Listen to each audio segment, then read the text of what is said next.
you everyone for joining. My name is Jeremy Ferrugia and I am a representative from Prospel, the technology partners for today's event. Before we get stuck into it, I just want to begin by acknowledging the traditional custodians and owners of the land on which we meet today.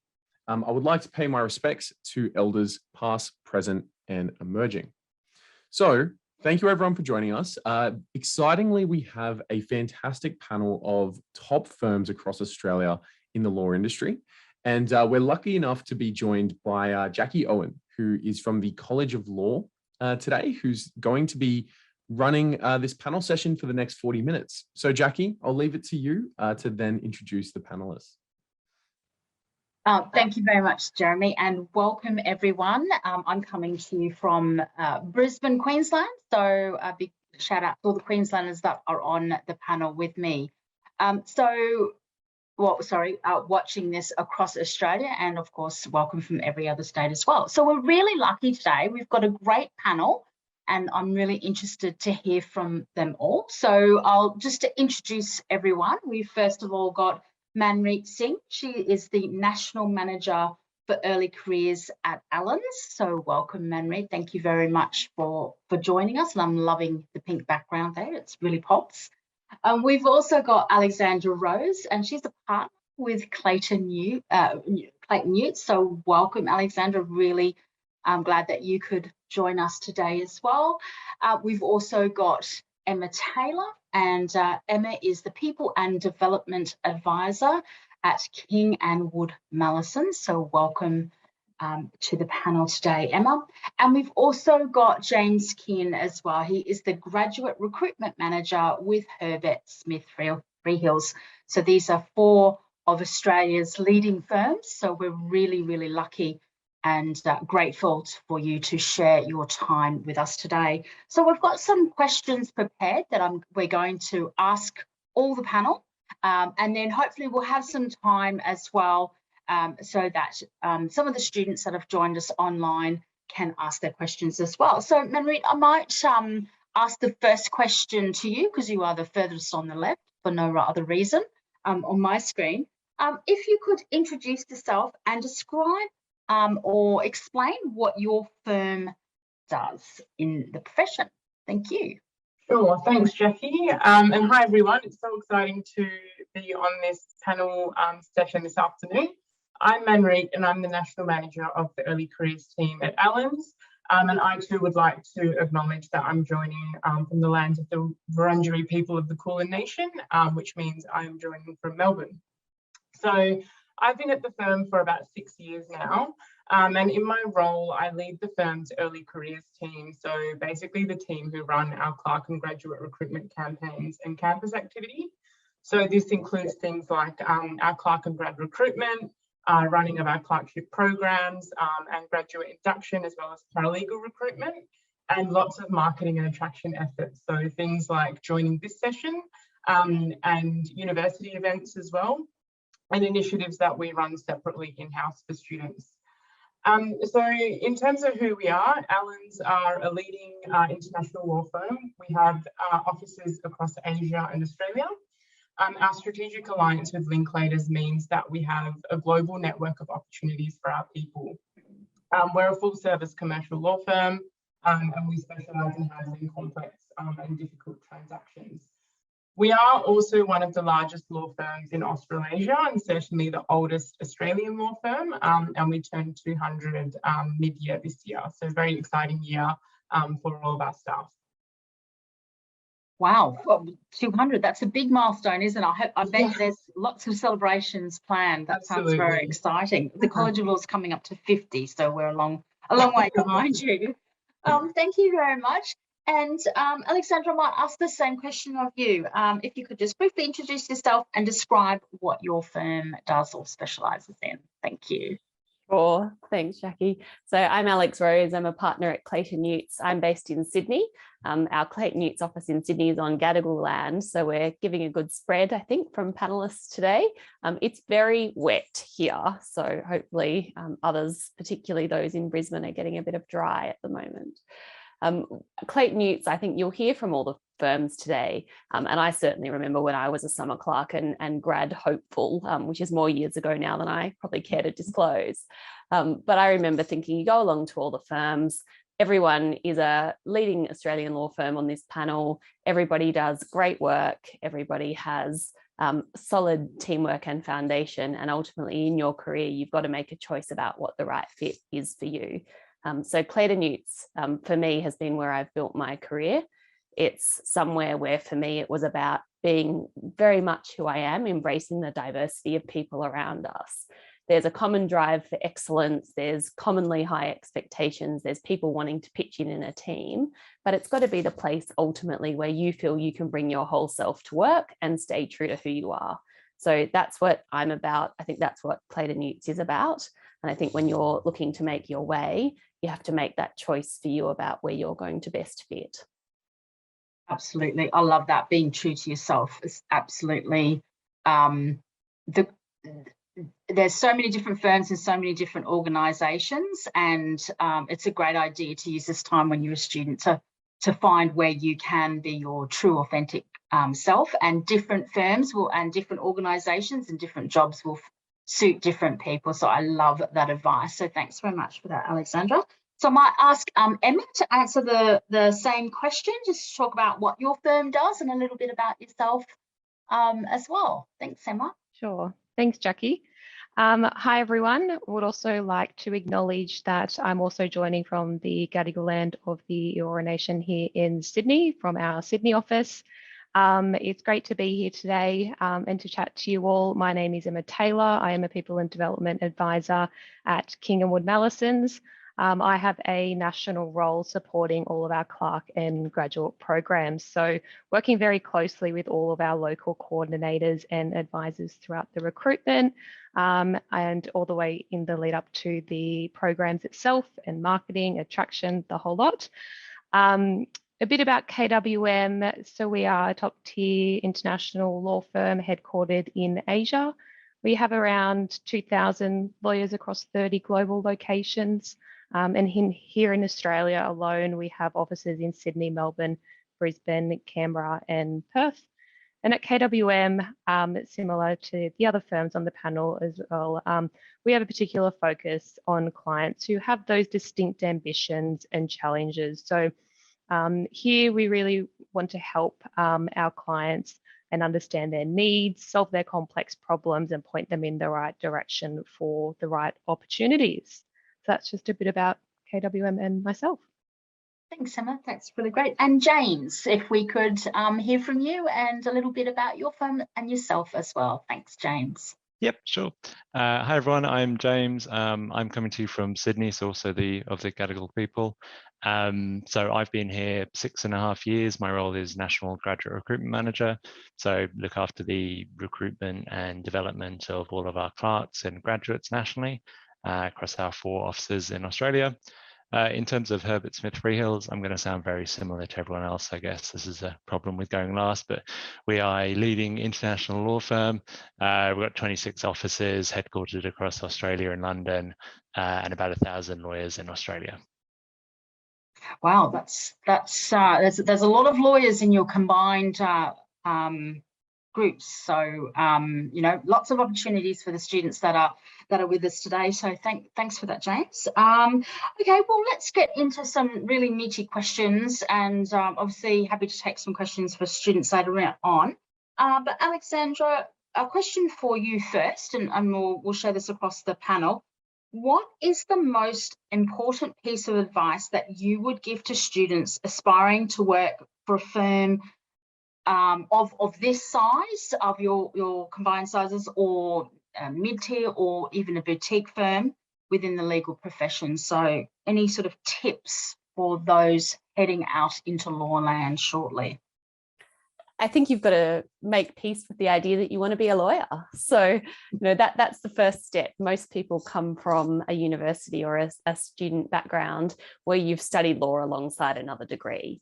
And so you're making that choice at this juncture to say, well, I'm going to dive into the law and I'm going to give legal practice a go. And so at the heart of that is that decision to say the law is where I want to build my career. it's going to be the foundation for what my early skills are. And then I'm going to absolutely throw myself into it wholeheartedly, be very willing to learn and see where things take me. Absolutely. And being willing to learn is something that we should all carry with us throughout our careers, no matter what stage and age we are. There's something to be learned every day for sure. So that's excellent advice. And we have had a question about how to get a foot in the door at any firm. So we might sort of weave that into the question as well. So perhaps Emma, what's your hot tip or some, gold advice that you can give these students as they're getting set to fly out from university? I think it's also really important to just keep an open mind and to continue to be yourself and try and not be someone who you think the law firms are expecting you to be. So don't hesitate to be yourself and keep an open mind and show this through the application and the interview process as well. I think additionally to that, if you're aspiring to work at a law firm like us on the panel, maybe try and also dip your feet into as many work experiences as possible and volunteering opportunities. Just try and put yourself out there and gain as much experience as you can, as well through uni, attending any events and panel discussions like this, just trying to learn about the law firms and keeping an open mind about where you might want to go in a career in law as well, and help build that practical knowledge and skills, and to help build your networks and set you up for success throughout the application and the interview process, and if you're successful as a clerk and a grad as well. Absolutely, that's great advice, because it is exhausting trying to be someone else. You can only really be yourself, and certainly, putting forward your best self. And I do really love that that tip about volunteering and gaining experience. And sometimes it doesn't even have to be within the law as well. Yep. And I do hear that from people who are looking to hire graduates across all different sectors of the law, and from other degrees as well. That can certainly add richness to your application. James, what are your thoughts? What are your pearls of wisdom? Yeah, sure. I'd probably build on Emma's point in terms of being yourself, and probably not. A big mistake I probably see people make is discounting their non-legal work experience, or thinking that you have to have a certain type of experience to get a clerkship or a grad role. The big mistake, because we don't expect people to have legal work experience. It's difficult to get legal work experience while you're still studying. So, I wouldn't worry about that and focus on the skills and experience that you do have. When you think about them, and whether that's retail, hospitality, or whatever that might be, think about how those skills might be valuable to a law firm. And then if you want to take it a step further, think about how they would be valuable to the clients of a law firm. So rather than just Google what does a law firm look for in students, Google what do clients look for in law firms. And then think about those skills, and then think about whether you have them or how you could add value to that. To give you an example, one of the most senior people in our organization, Rebecca Maslin-Stanage, is our chair and senior partner, and she says that she learned everything she needed to know about client experience and client management through working on the checkout at Coles in Perth as a teenager. So, absolutely. There would be a whole lot of communication skills, dealing with difficult people, how to maybe diffuse a not so good situation, and also just how to talk to people and engage. So yeah, that's great advice, and I really glad you can contribute that as well. Manri, what are your thoughts? Any pearls of wisdom or some hot tips that we can share with students to help them on their journey? Yeah, absolutely. So firstly, I agree with all the pearls of wisdom currently given. I think that's some great advice. To add to that, I would suggest that students or applicants run your own race. Don't compare yourself to anyone. This is your journey. It's unique to you. And clerkship recruitment is very competitive. So yeah, just run your own race, head down, stay in your lane, and just do what you need to do to reach your goals. Absolutely, some great support there. We're getting a few questions from students, so I'm going to try and get through some of our pre-prepared questions, and then we'll go back and visit some of those questions. So thanks to those who are putting those in the chat. So is there anything specific that, and I might address this through to Emma first, and we have had a question just to weave some of the other questions in. There's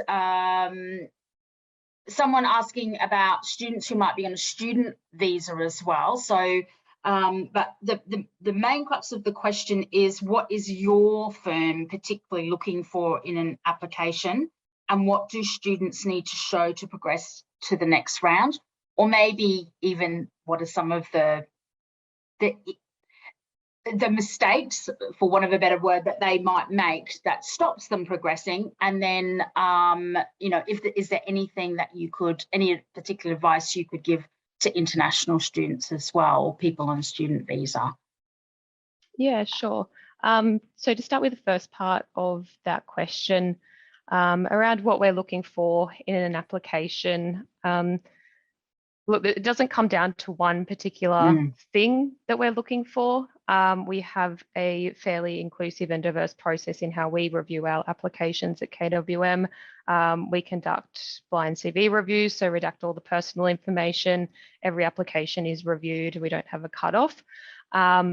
We can definitely tell when someone does put in the effort into their application. It really shows.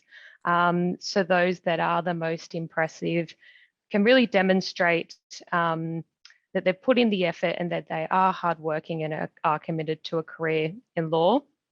I think additionally, as well, to my point before, just being your true self through your application and showing this in your answers, in your CVs, cover letters, the questions that are in the application, you know, explaining to us what you like doing outside of law, is a really important element. We want to get to know you and we want you to tell us more about yourself, so we can connect with you on that personal level before the interview as well.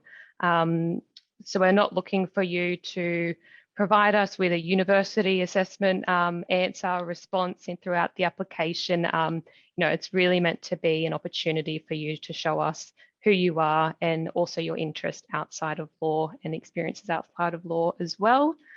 So those applications that are really easy to read is a really important element as well to help the reviewer through that review process.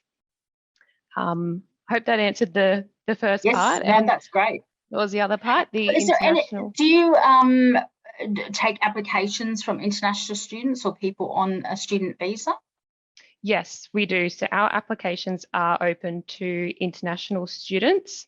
At this stage, we unfortunately don't provide sponsorship, but applications are open to international students on student visas. So you are definitely eligible to apply for the clerkship application, and we'll help you through that process and whether there's additional documentation you need to provide to help us keep updated with your visa and the requirements there.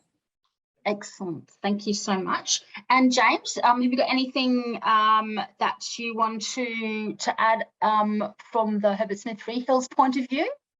Yeah, I would say probably similar to all the organisations on the line. I would say that you know, we're very open-minded in terms of what we look for in an application, and there's not really a one size kind of fits all in terms of, you know, what the perfect candidate looks like. I think everyone looks at different types of experience and skills and how that would work in a law firm.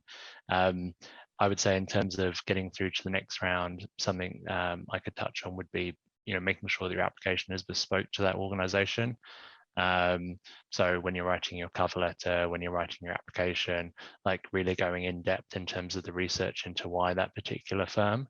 You know, my litmus test when reviewing applications is that if I can find and replace Herbert Smith Freehills and put in, you know, Clayton Utz, for example, and if the cover letter still makes sense after I've done that, then you probably will need to go back and rework the application to make sure it's a little bit more specific. And that's quite easy to do, because you could say, I really want to work for, X firm because of the, the leading work they do in Australia, the excellent training and development, the commitment to diversity and inclusion.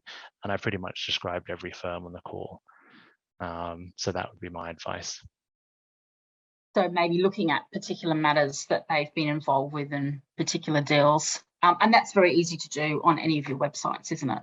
Yeah, and especially then if you can link it back to something that you're interested in, or something you've done in your past as well. So I want to work for this firm because of this matter they did related to, say, employment law.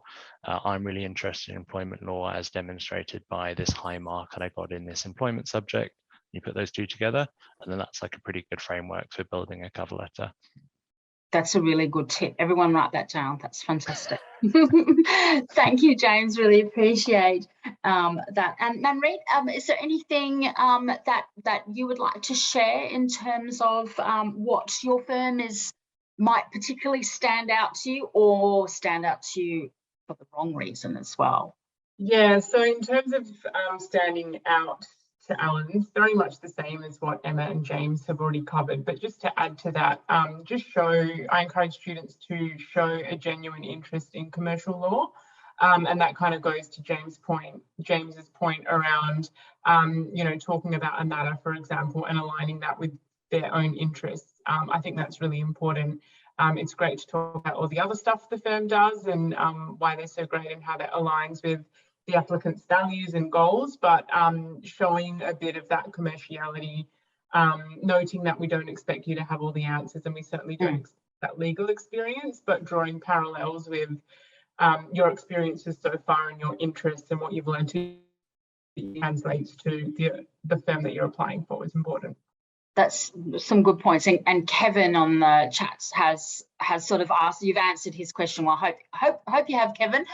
Why is commercial awareness so integral to one's work as a commercial lawyer, and how can candidates show it through the application? And he has asked, is it through work experience or through interest? So you're saying it could be either? Yeah, that's right. And also in addition to that, just have a general interest in, global affairs and the world around you and what's happening. That's really key as well, I think, when it comes to not only applying, but when you do join a firm as a clerk or a grad and beyond. Yep. No, great. That's really good. Okay, well, we'll try. We've got a few questions coming in. So, so the next one I asked to James first. For students who land a job with you, what advice would you give them to survive and thrive in their first year? Or maybe, so maybe one thing that covers that, and maybe one thing that they really shouldn't do. It's a big no-no. Sure. So I would say lots of people who apply, and probably everyone on the call, because they've decided to join the call, probably already do this to an extent, but they're being really proactive when you get in the door. I think the grads who do really, really well are the ones that take ownership of their experience. And if they want to get involved in something, they put their hand up. If they're struggling with something, they put their hand up. If they want to be connected with a certain person and don't know that person, they go and reach out to them. And it is really scary to do that when you first start in a law firm and everyone else is so much more senior and has more experience than you. But you have to, like, the grads who do well are the ones that kind of move past that, use the support that we put in place to help you with that. And the more you take ownership of that, the better experience you'll have overall. Yeah, one thing I'd say that they shouldn't do, I would say, I mean, this is like a bit of a, someone else described this to me. You have two ears and one mouth, and you should use them in that ratio. Excellent. Yeah, I love that saying. Yeah, and I would say lean into that curiosity and ask lots of questions, and don't be afraid not to ask the question. Absolutely. Double negative, but yeah, you get the gist. And I love that, getting involved. And sometimes it's not getting involved with matters and work that's going on. All of your firms do so much in terms of internal networking, charity events, diversity and inclusion days. And I heard a great story from a partner of a firm one day where he couldn't get anyone to do the sausage sizzle that was raising money for whatever. And so he got all the partners were instructed that they had to come down and turn the sausages, and one of the grads was there, and he's flipping sausages with all these senior partners in the firm, chatting to them and connecting, so they all knew who he was. And that was something that had ripple effects down the track. So there's lots of that internal networking. So get involved in what's going on with work, but maybe what's going on within the social contacts and the other opportunities within the firm. So great advice. I love that. Manreet, what might be one of your make sure you do and make sure you don't do tips? Yeah, so make sure you do network, especially in your early kind of years as a clerk and a grad and a lawyer. Make sure you do network not only internally but across the legal industry, and yeah, build those connections quite early on. In saying that, what you shouldn't do is spread yourself too thin and say yes to too many things, and not have the space and the time to invest in everything you've said yes to. Absolutely. And looking after yourself in terms of mental health and wellness as well, I know is important to all of your firms and the profession as well. So that is my tip, if I can be so bold as to inject that. Alexandra, what are your thoughts on something that would be a really great advice, or something that they should do in their first year, and maybe something that they should try and avoid? Yeah, I think this flows through at all levels, but when you start, especially, it's that willingness to take things on. Be genuinely enthusiastic about things. Never underestimate where a small task might lead. Never underestimate the impact that you can have by doing something that you might think is quite insignificant. And so on the flip side of that, the don't is, don't think that things are beneath you, or don't think that you're in a competition with your colleagues for the best work. I think sometimes people can fall into that trap. You come into top tier law firms with a high performing culture, with a lot of very capable people. You feel you've had to really work to get there. And then people think it's a competition where they'll be judged if they can edge out their peers.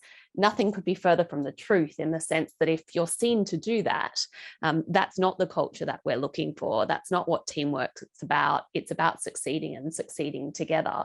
And if you naturally take on that attitude, which is, I'm here to contribute as me, I will do anything I can do to make this happen for the team and in turn for clients, then from that, I think that breeds success, that breeds that right culture of everybody doing well together, and hopefully means you're also having a good time. Absolutely. And it's really important for your own reputation and brand, personal brand, which is really just a fancy word for reputation. And if you've got that reputation for the person who's always putting their hand up and tries the best and takes it on, and those small things might be big down the other end of the deal. So that's really important, and then people will seek you out for the big opportunities. That's exactly what happens. So it builds. So you become a go-to person. The small thing becomes the next thing, and then you become indispensable. So the opportunities snowball in that way, and you become known for being that person. And I think on the other side of the what to be aware of, what not to be aware of, I didn't answer the sort of recruitment, what do you do in your covering letters and that sort of thing. I would have taken a different approach, I think, to the others on the call.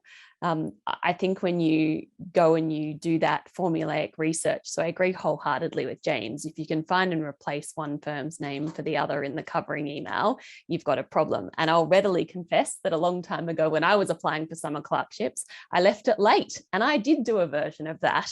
I think we've come a long way since then in many ways, but also I'd encourage you all to start a bit earlier with your applications and think carefully about which firms you want to apply to and why, so that you're not in the situation I was in, the night before, madly trying to find and replace all the firms' names and do that. But I think it's the self-awareness that ultimately comes through. So I personally find it quite challenging when I get on the receiving end of applications where some poor student has felt the need to go and Google the firm's website and pretend to have an interest in a particular area of law or a particular deal that's been done or a particular case that's being worked on. I don't think that's realistic for most people at this stage of their career. If people are self-aware and authentic about where they sit, it is only the extremely rare person who has had a particular set of experiences or influences in their life that will come to the end of their university degree and say, I want to be a securitization lawyer, or I'm seriously excited about the tax advice or the structuring deal that was done or the class action that was defended. That's rare and it's not genuine. And so be careful, I think, with that ticker box exercise. It is a balancing act, and it's much more important to be self-aware enough and authentic enough to say what you don't know, but then to turn that around and make that about your curiosity, your willingness to learn, your drive, your determination, and how you, within a behavioural sense, bring that to a firm. I think that for me is the difference. And when I interview, you can see that too. That's what comes through. As an interviewer, we know students are going to have Googled us, read our LinkedIn profiles. That's all good. I don't have any difficulty with that. But don't then, as people have been trying to get through, try and modify who you are. Just be who you are, be aware of who you are, and come at it in that way. And then hopefully it also means that if you do get an offer at that firm, it will be a good fit for you, because it is a two-way street. And I remember not taking up an offer at a particular firm because I also got to the point where it was offers had been made and you could look around the room at the firm's cohort, so who they'd offered to. And I remember having spent the evening there, I thought, if this firm thinks that I'm like those people, then they haven't read me the way that I am. And so that's not the right firm for me. So I think as you go on that journey, remember that it is a two-way street, and that self-awareness and that positive attitude is going to take you a lot further than Googling a deal in the name of something and thinking that you know now, or that you should know now, what your long-term area of focus in a law firm is. Most people don't know half the specialist areas that full-service law firms offer, and that's perfectly okay. You will learn as throughout your journey. That's really great advice, and that's very brave of you to, at that stage in your career, turn down that opportunity. But I think you'd probably think now that it was the right decision. And I've heard a few senior lawyers say that on various panels across the years. And it is brave, you know, when you're just trying to get a job and trying to get that experience. But I think, you know, going back to wellness and mental health, it's the brave but right decision, probably, you know, as a human who wants to live their best life and be authentic. So that's really great advice. So look for the opportunities, but I guess be aware when they're not right, and not a right fit for you. So I think we've got through. Has everyone answered that question? Are we up to the last question? I think we are. I haven't gone. I can answer that one. Sorry. No, yes, that's all Emma, right. sorry. And I'd probably echo anyway just what the panel has said. You know, going back to that advice to help survive through your first year, just try and get involved in as much as possible and try different things. Set some more small goals for yourself. You know, you assign development coaches here at KWM, so have a chat to your development coach and set some small goals for yourself during that first year, because then you can also feel that sense of achievement and see how you're tracking as well. In that first year, and for something you probably shouldn't do is to try not put too much pressure on yourself. It's a balancing act between trying to take on a lot and learn and develop and undertake all the training and learning your team and networking, but also try and balance that against maintaining your personal life, and whether that's through spending time with your family and friends. I think that's something that is important to keep in mind too. Absolutely. I've heard lots of lawyers say, hang out with people who aren't lawyers, you know, on a touch footy team or netball, or, you know, do some craft, whatever it is. And that helps, you know, reinvigorate you so that when you do go back to work, you're a bit focused with the energy. Okay, so let's start with Manri. What is a final word in one sentence? Why should students apply with your organisation? And maybe what makes your company unique? Maybe a sentence. A word might be a bit hard, but go for it. Sure. So to keep it quite brief, and I did think about this beforehand, and we're all going to probably say very similar things. So I'll take a slightly different angle and say to apply to us and come and see why we were ranked the #1 law firm as recognised by Grad Australia for another year, and the only firm to be placed in the top 10 industry-wide. Excellent. Okay, Alexandra. I think I'd come to Clayton Utz if you were really ready for that launching pad. If you have decided that you want to give top tier law firm life a go, and then you're looking for the firm that is deliberately and independently Australian. What that translates into is not just a huge Australian presence, but a genuine ability to work with the leading firm in each market. So for me, when I do class actions defence, I'm not bound to go and work with a network firm. I genuinely work in each of the country's leading firms across the US, Europe, Asia, and that to me is what I really enjoy about what I do. But above all, it's a down-to-earth group of people who I think will give you a genuine opportunity to have a love of the law. I love that answer. That's a really great answer. And Emma. One sentence is very tricky. Yes, it is. I didn't answer in a sentence. I'd probably say, at KWM, we're able to offer a really unique, future-focused experience. So we invest very heavily in the development and support of our junior lawyers through comprehensive learning and development programs, access to a broad range of interesting work, and also ongoing support. Our partners are very heavily invested in your development coaches, the people and development teams, and our graduates from past years as well are there to support you through your career and help set you up for success in the early stages of your career as well. And I think firms that do, and all of your firms do invest in that development and training, and you as a junior lawyer to take you through that career progression is something, if that's not there in whatever other organisations you might be applying for, it's certainly a red flag. James. Yeah, I guess because we'll give you the individual training and support you need to become an excellent lawyer. I love it. Good succinct answer. Excellent. We've got lots of questions and only a handful of minutes left, but I've sort of perused them. And one sort of theme that's running through a lot of them is talking about, is there opportunities to come into your grad program if you haven't done a clerkship with you as well? So maybe James, while your microphone's on, you might like to kick that one off. Yeah, sure. So I think this came up in another question as well. So we recruited grads directly, so without having gone through a clerkship last year in both Sydney and Melbourne. And that's because if you spoke to any lawyer last year, they would have told you how busy everyone was. We needed more people in both of those offices. From the point where we hire clerks to the point where they started as grads, there's usually quite a big gap because of the way that the process works. So we went back out and recruited grads in both Sydney and Melbourne.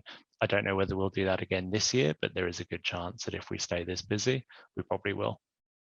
Excellent. Anyone else? Emma?